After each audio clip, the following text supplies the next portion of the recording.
Hi, I'm John Paul Caponigro. And I'm Huntington Witherill.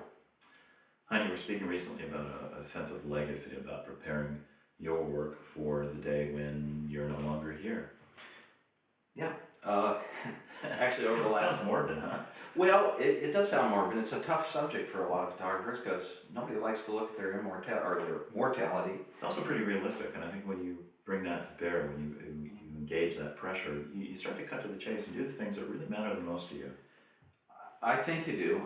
What I've been doing, and the reason it even came up, was that over the last 3 or 4 months, I've been discovering my kind of hoarder nature, just like most photographers have. That you get this collection of artifacts that happens over a long period of time of doing the same thing. Yeah. Boxes of prints, negatives, proof sheets, old show announcements, workshop rosters, all this kind of stuff. Well, I'm trying to get it all organized with the idea that once I'm gone, I think that it's a photographer's responsibility to kind of keep their work in a reasonably well-organized archive so that after you're gone, somebody can come in and make sense of what you've done. Yeah. I certainly feel like if it's, the better organized it is, and the more accessible it is, the better chance you have of having your work live beyond you, which I think, if you really think about it, is got to be at least near the forefront of any artist's mind.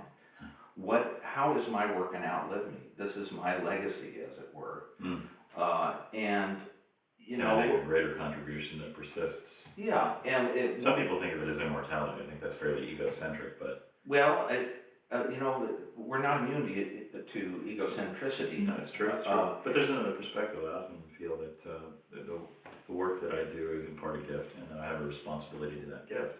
So there's many ways of approaching, taking care of your work and making sure that the work is ready for the day when you're no longer there to take care of it. That's true. And the kind of the ironic part of the whole equation in terms of legacy is you're not the one that decides whether your work is worth preserving or you know, carrying on. That decision is made by other people.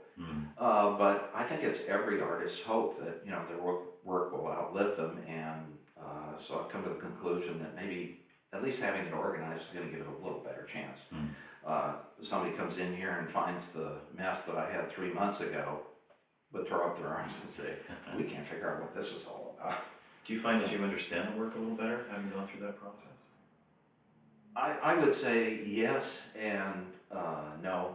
Well, I would say yes. I do understand it better by going through it that way, but there's so many other things that have caused me to understand my own work a little bit better. One of them is getting on a more or less regular schedule of writing about what it is that I'm doing and my own work.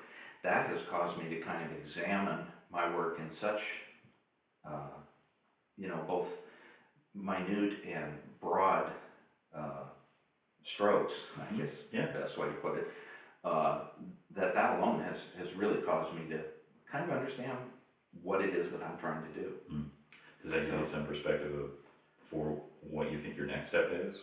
Well, you know, I've always described photography as being kind of like that act of driving down the road with the windshield completely covered and your only point of reference is looking in the rearview mirror. You know, you can get some sense of where you're going by seeing where you've been.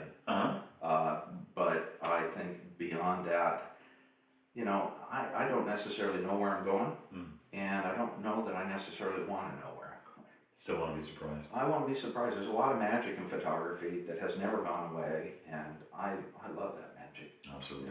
Yeah. Thank you. You're welcome. Thank you.